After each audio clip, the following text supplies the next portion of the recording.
Bonjour à toutes et à tous, les amis. On se retrouve pour la review de Monday Night Raw du mi-juin 2020, donc qui était hier soir. Au Performance Center de Orlando, en Floride. Donc, et on a eu tout d'abord le layout, comme d'habitude. C'est un magnifique layout qui vous attend chaque semaine.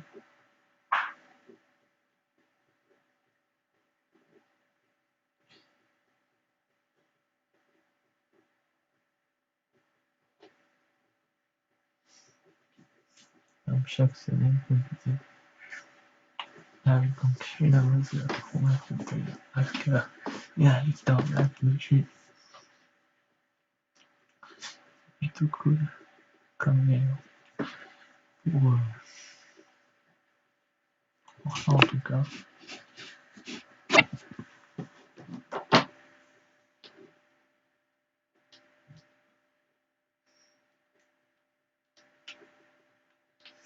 C'est cool.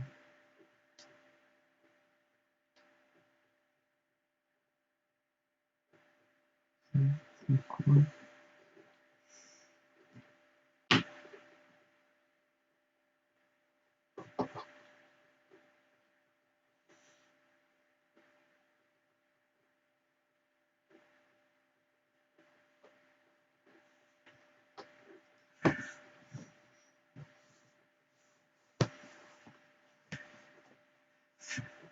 C'est cool du coup. Et du coup, j'ai parlé du premier segment. Juste le temps qu'on arrive dessus, ça serait bien.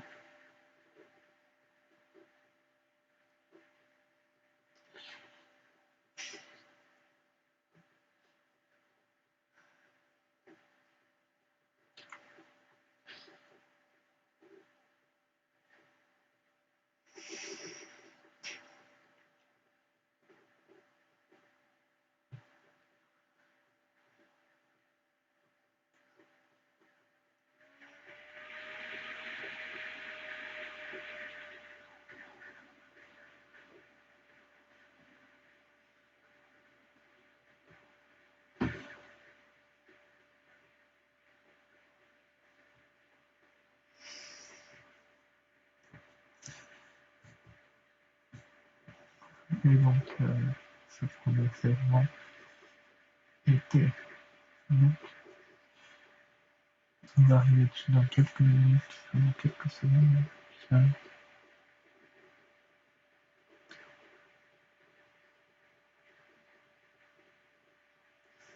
C'était donc Baby et Sasha Banks. Et Asuka qui ont fait faire. On voit ce que je veux dire.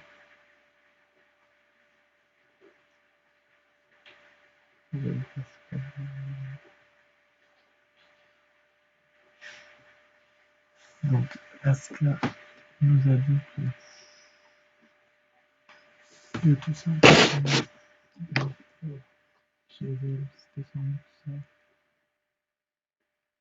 Et elle m'a répondu, c'est notre avis, etc.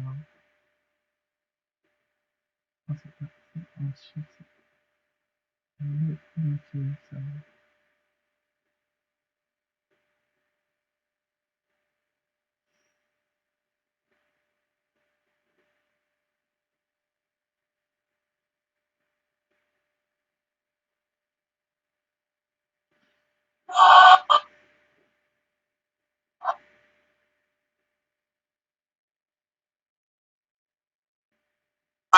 Je te vois. C'était plutôt cool comme statement de voir les deux championnes se réunir, surtout que Sasha Banks s'est réunie, et Asuka.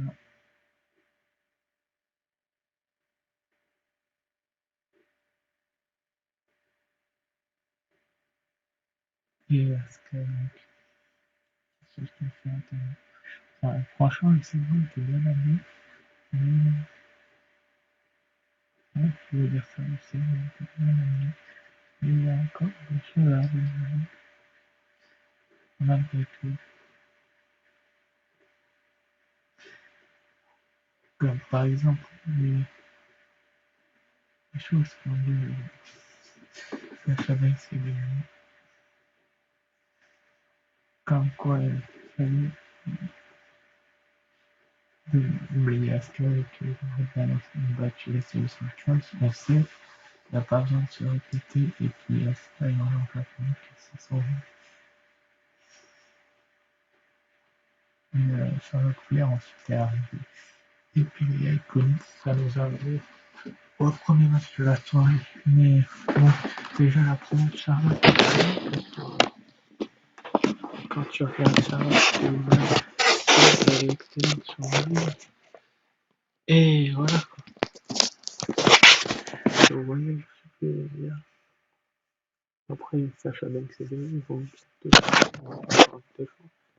Tant qu'elles seront championnes d'Euro, par ici, par exemple, tant qu'elles seront championnes par équipe.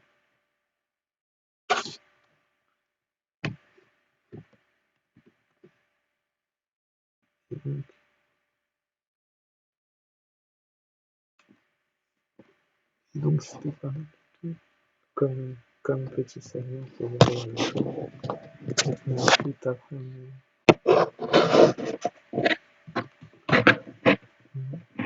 donc voilà, c'est préparé pour Sacha Banks et Bayley, comme c'est une en bouche.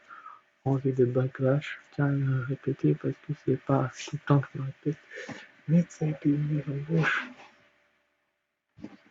Et ce que je veux dire, une mise en bouche vis-à-vis de backlash, et c'est bien dommageable d'avoir des mises en bouche de la sorte parce que quand une mise en bouche, bah t'as pas envie de voir la suite, forcément. Mais c'était un très bon match, franchement. S'il y a quelque chose à dire, c'est pourquoi avoir fait gagner Asuka et Charlotte à partir leur match du main event. Il va faire rien d'autre. Et puis, qui va venir sur Raw Women's Championship. Pour ceux qui ne le savent pas, un peu plus tard dans la soirée, les deux femmes qui sont affrontées en lutte contre une. Malheureusement, j'ai envie de dire malheureusement, on a encore trop eu de Charlotte Flair. Et ça, c'est trop. C'est trop. Et pourtant, elle a perdu le titre NXT. Il la met encore en avant. Et il la protège encore.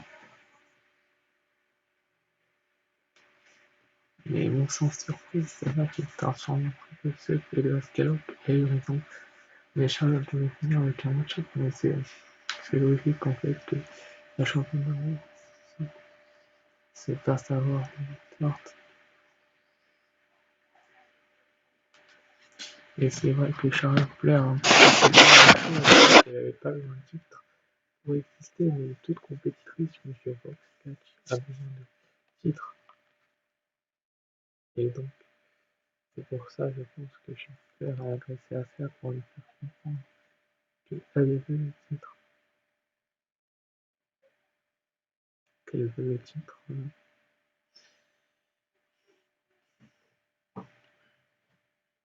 Qu'elle veut le titre. Donc,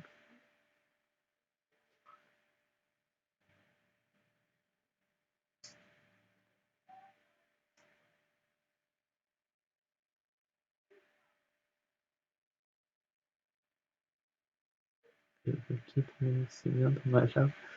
Elle est ainsi.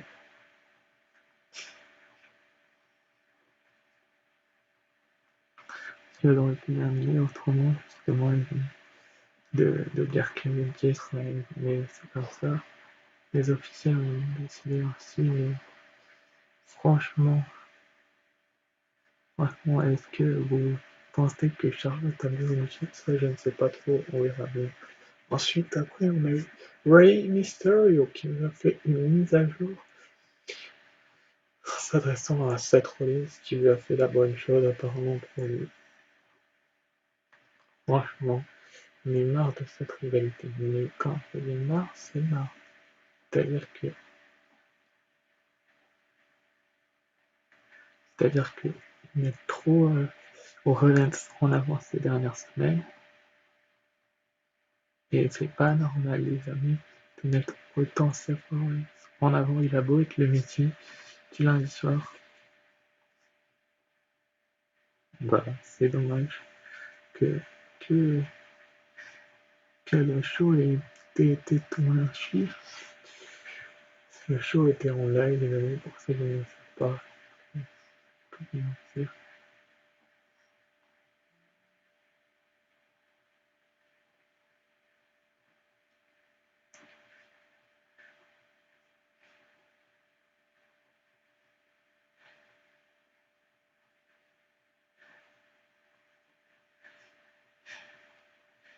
C'est bien dommage, du coup, je me disais qu'ils oublient un petit peu l'œil de Mysterio dans l'histoire, parce que franchement, Mysterio, c'est drôlement énervé pour un homme blessé. Si vous voyez ce que je veux dire, c'est drôlement énervé, et ça, il a annoncé qu'il allait faire payer Seth Rollins. Je suis impatient de voir ça, parce que franchement, voilà quoi. Après, il a répété ses menaces, parce que Rollins lui a dit que c'était un sacrifice. Franchement, ça a été génial, quoi. C'était génial comme sacrifice, les amis, parce que si tu le sacrifies pas, bah, ça fait mal. Mais il a réussi à sacrifier. Et franchement, s'ils ont envie de nous emmener à un match avec Ramos Mysterio Rollins, franchement, je cite les demain parce que franchement, ça va être un match que beaucoup de gens aimeraient voir. Un match qui a déjà été vu par le passé, certes, mais je pense que cette story va aller loin. Si vous voulez, si vous voyez ce que je veux dire, cette story va aller très loin. Et c'est bien dommageable qu'elle aille loin parce que ça fait très très mal de faire ça c'est comme ça. La story est ainsi pour le moment. J'espère que ouais, le pronostic que juste après la revue du SmackDown, si j'ai le temps de vous préparer les liens d'ailleurs, je serai nombreux déjà et que ça va être janvier, mais franchement, vraiment, sur le Mysterio, là, on a envie de le voir plus souvent.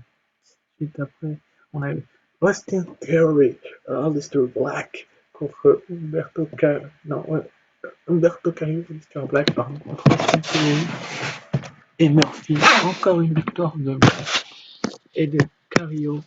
Murphy Theory, les deux n'ont pas l'air de perdre, je ne sais pas trop s'ils en ont marre de perdre ou pas, mais franchement, Aleister Black a été mis en valeur pendant tout le match. Et quand je dis tout le match, c'est pas juste une petite partie du match, c'est tout le match. C'est-à-dire que le gars, il s'est débarrassé de ses adversaires à lui tout seul et avec un jumping knee, il a battu. Et malheureusement, Seth Rollins est arrivé avec une truc de réinstaller son match pour distraire Black et Carrillo. Et ils les ont attaqué avec l'incursion sur Black pour terminer le passage à tabac. Franchement, Rollins et son clan qui passe à tabac semaine après semaine après semaine. Les mêmes, c'est-à-dire Humberto Carrillo. Et les gars, il est sauvé, sérieusement, parce que là, ils se sont fait tabasser. Ils se sont fait tabasser, pardon. Honnêtement, si je suis officiel, tu me tabasses. Tu me tabasses, tu me tabasses, tu me tabasses, tu me tabasses. J'appelle, comment il s'appelle? J'appelle,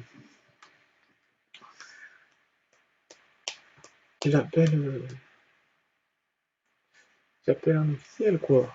D'ailleurs, je suis assez déçu que Sacha et Bailey aient perdu le match par équipe, mais elles étaient là comme ça, et voilà, quoi, les amis. Je reviens dessus rapidement, parce que je les aime beaucoup toutes les deux, et que je trouve ça un peu trop faire de caisse sur Charlotte, mais bon, elles n'ont pas perdu le pin. Donc Bailey reste pour moi la meilleure championne des shows. Mais du coup, je reviens à ce que je disais, c'est-à-dire que les guitares de Rollins sur Carrie Black avec Murphy et Theory, à un moment donné, il va falloir les sauver, les gars, parce qu'ils se font tabasser semaine après semaine, et il faut pas exagérer non plus. Quand tu te fais tabasser, va aider ton pote, sérieusement. Black l'a fait une fois, mais c'est pas suffisant pour amener quelqu'un d'autre dans la story. Ensuite, après, on a eu le Peep Show avec l'honnêteté brutale de Christian envers son meilleur ami Edge. Et franchement, ça peut se comprendre qu'il soit aussi honnête, Christian, parce que lui-même a eu ce genre de réflexion par le passé à se faire pendant un petit moment, mais si tu n'es pas honnête avec toi-même, tu peux largement, largement,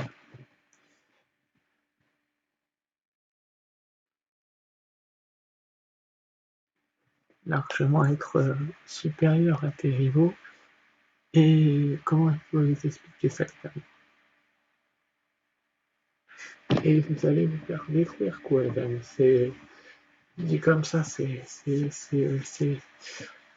méchant, je sais, mais Edge a remis ça à sa place et c'est lui a dit qu'il savait le challenge qu'il attendait, franchement. Je sais pas s'il le sait réellement, que faire ce genre de match face à Orton, l'un de ses plus grands rivaux, est une bonne idée. Je ne sais pas du tout si c'est une bonne idée, personnellement, Yannick, parce que quand tu regardes l'historique du passé d'Orton et du passé d'Edge, certes, Edge est revenu à battre Orton, mais c'était sa stipulation. Je tiens à vous le préciser à de maintes et maintes reprises, parce que pour ceux qui ne le savent pas, c'est la story qui est comme ça. Est-ce que Edge va avoir du mal à encaisser le coup? Je ne sais pas, faut voir, mais franchement, Edge et Orton qui gâchent le tout en les interrompant et en s'adressant à Edge et en disant que la rédemption d'Edge va prendre fin. Orton est excellent au micro, il nous a sorti un promo qui m'a un petit peu réveillé parce que Edge et Christian m'ont déroulé légèrement, malgré que Christian soit une légende et qu'Edge soit son meilleur ami, mais Orton a tout à fait raison, je suis entièrement d'accord avec lui. J'en parlerai dans la vidéo principe de Backlash, mais je pense qu'il va gagner ce match, le plus grand match de l'histoire. Et puis voilà, quoi, même si Edge dit non, pas du tout, je pense qu'il va perdre. Ensuite, après, on a eu un petit promo de VP, donc on a eu les Street Profits, LA King Raiders, qui nous ont fait un petit challenge, un décathlon tout simplement. Et chacun des deux équipes choisissait des épreuves. En fait, je comprends pas le principe de choisir des épreuves entre les deux équipes. Vous allez m'expliquer la logique, où est-ce qu'elle est, parce que j'en ai marre. Autant le Edge Christian à la promo avec Orton qui qui me donne son avis, ça peut nous divertir, autant le décathlon, mais il faut arrêter. Les gars, soit vous faites un match simple, enfin un match tactile pour l'équipe par équipe de roue, où tout le monde va se retrouver au tapis et tout le monde va être content, mais ne faites pas, pas départager plus. Ce serait pas mal de départager les deux équipes, effectivement, ce serait pas mal du tout, parce que quand tu vois les décathlons, les épreuves qu'il y a eu, il y a eu 5 partout. Pour ceux qui ne le savent pas, il y a eu 5 partout entre les deux équipes, mais les Street Profits avaient pris de l'avance, mais 5-3, puis les Vikings sont revenus à 5-4 et puis 5-5, mais à un moment donné, il va falloir arrêter parce que les Vikings sont tout simplement affaiblis. Non, pas affaiblis, mais ils sont tout simplement pas faits pour ce genre de jeu. Les Street Profits, je veux bien qu'ils soient faits pour ce genre de jeu, mais les Vikings, c'est pas du tout leur terrain d'entente et c'est vraiment dommage que ça en arrive là, parce que si on regarde bien le scénario du show, bah ça a été un bon show. Je vais pas vous mentir, ça a été un bon show pour ma part. Et je trouve ça dommage que ils en passent des caisses. Mais c'est comme ça, ils en font des caisses, ils en font des caisses. Dès que je vous dis. Mais voilà quoi, les Street Profits et les Viking Raiders adorent faire des jeux entre eux. Mais à un moment donné, il va falloir arrêter de faire ce genre de conneries et mettre en avant tout simplement l'équipe qui en a le plus bien, c'est-à-dire sans doute les Viking Raiders ou les Street Profits. Mais vous pouvez pas faire les égalités, ça fait 3-3. Enfin, ça faisait 2-2, ça fait 5-5. j'en sais rien combien ça fait au tableau d'affichage, mais ça fait quand même beaucoup, je trouve, même si Montesport l'a battu à Eibar sur une course à pied, mais c'est logique que Montesport court plus vite. Très logique, dans un ring de 4, il se prend une ligne, tente par contre. Et ça paraît logique, mais bon, c'est comme ça. Ensuite, après, on a eu Andrade contre Angel Garza, contre Kevin Owen. Et le gagnant de ce match affrontait tout simplement pour le titre des États-Unis à Backlash à Apollo Crews. Le nouveau champion, qui a une nouvelle thème, et un nouveau thème song plutôt pas mal du tout. Et rien ne va plus entre Garza et Andrade. Effectivement, rien ne va plus parce que Owens a porté son stunner à Garza, mais Andrade il a mis un dropkick pour faire le tomber sur Garza à Owens. Et donc Garza, ça ne lui a pas plu que son partenaire le batte, forcément, c'est normal. C'est normal que ça lui plaise pas, ils sont censés être en équipe et puis je ne comprends pas trop pourquoi il y a ce genre de truc là à faire et à refaire, mais bon, c'est comme ça. C'est comme ça et ça fait drôle de la part de cette équipe d'être autant mis en avant. Si vous voyez ce que je veux dire, c'est assez rigolo de les voir autant mis en avant par le passé et puis maintenant qu'il n'y a plus Terry qui s'est aussi à Rollins. Et puis bah ça pète entre les deux Mexicains, mais qu'est-ce qu'on va faire de Garza si ça implose entre les deux? J'ai ma petite idée pour le match de Backlash. Si je pense qu'Apollo Crews va soit gagner le match clean, soit Angel Garza va coûter le titre, enfin l'opportunité au titre à Andrade, et ça va partir sur une feuille entre les deux, soit Cruz gagnera clean, mais il va y avoir une feuille entre les deux, ça c'est quasiment une certitude, vu comment ils se sont embrouillés dans les vestiaires, excusez-moi de l'expression, mais ça a tellement pété que j'ai envie de vous dire que ça fasse mal aux rivaux de Angel Garza, bah, ça fait bizarre. Ça fait bizarre. Ensuite, après, on a eu donc Drew McIntyre et sa bande. Donc, je vais essayer d'avancer par ici. Je ne peux pas. Drew McIntyre et sa bande donc, qui ont affronté tout simplement. Enfin, pardon, enfin, MVP qui était prêt à présenter son VIP lounge avec Bobby Lashley, mais c'est McIntyre qui l'a interrompu et qui l'a mis à headbutt, et puis finalement ça s'est transformé en Viking Raiders contre Bobby Lashley et MVP. Et malheureusement pour la team Bobby Lashley, j'ai envie de vous dire les amis, que pour sa team à Bobby Lashley, si vous voyez ce que je veux dire, bah elle a gagné. Malheureusement pour les Viking Raiders, pardon, mais elle a gagné. Et franchement, si elle a gagné, je ne sais pas si c'est logique qu'elle ait gagné, mais enfin, franchement, c'était pas mal du tout qu'elle ait gagné cette équipe-là. Mais après, est-ce qu'il y avait réellement besoin de faire gagner Bobby Lashley et de lui montrer aussi dominant avec sa soumission? Et surtout qu'il l'a porté à Eva et à Eric aux deux. Moi, je pense pas qu'il y a autant besoin de montrer Bobby Lashley aussi dominant. Je trouve que c'est trop. Mais heureusement, McIntyre nous a sauvé avec une Claymore Fist. Pour ce qui est de mon pronostic pour Backlash, je verrai ça dans la vidéo pronostic, mais j'ai du mal à me faire que Bobby Lashley gagne le titre. Parce que s'ils font gagner le titre à Bobby Lashley, ça voudrait dire que c'est du n'importe quoi. Je ne vois pas gagner Bobby Lashley tout simplement à Backlash. Voilà, comme vous savez, vous avez vos petites idées, vous avez votre petite idée du pronostic que vous pouvez faire. N'hésitez pas sur les vidéos pronostics à mettre vos pronostics et à commenter, à partager avec eux et à vous abonner. Et franchement, ensuite, après, on a eu le fameux match entre Asuka donc et Charlotte Flair. J'ai pas trouvé d'autre image que celle-ci où on voit les deux jeunes femmes pendant le combat, mais bon, ce n'est pas grave. On a eu un super beau match, encore une fois, entre Asuka et Charlotte. Encore un bon match, franchement. Et on a eu Sasha Banks et Bailey qui se sont installés à la table des commentateurs pour observer ce match. Et franchement, ce match était super. Enfin, il était meilleur même que la semaine dernière, j'ai envie de vous dire. Même si la fin est un petit peu répétitive par rapport à la semaine dernière, où vous vous souvenez que Nia Jax était intervenu.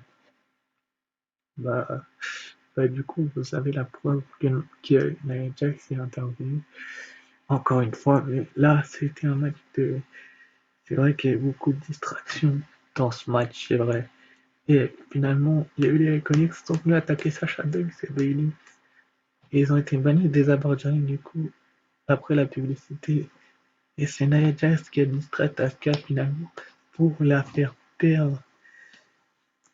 C'est Charlotte qui a gagné avec un Big Boot victorieux. Et puis elle a pris la pause pour célébrer sa victoire. Franchement, je trouve que Charlotte est beaucoup. Je sais que c'est la fille de Ric Flair, trop mise en avant. 2 matchs dans la même soirée, 2 victoires. La Charlotte est annoncée plein de mais 2 victoires donc. Et puis voilà quoi. Et puis Nia Jax passe dans sa main droite à SK pour terminer cet épisode. La parenthèse NXT de Charlotte est clairement terminée. Ça se voit. Elle va pas chercher à y retourner. Et c'est vrai qu'elle est dans le signe du titre de championne d'Euro dans le sillage. C'est vrai que pour moi, je pense que la future challenger d'Asuka, ça sera Charlotte. Parce que ça fait 2 fois qu'elle la bat. Et puis je trouve que ça fait beaucoup de fois qu'elle arrive à la battre. Et c'est bien dommage qu'elle la batte. Mais c'est comme ça il nous prépare l'après Nia Jax. Et franchement, Charlotte serait avant l'été, ça me serait une bonne occasion de battre Charlotte pour Asuka. Ça serait ça. Et on espère tous que ça va arriver. Sur ce, je vais vous quitter et vous dire à très vite. C'était Arthur pour la review de Monday Night Raw. Ciao, bye bye. À vendredi. Non, à samedi pour la review de SmackDown ou à demain pour le report de NXT. NXT. D'ailleurs, il y a un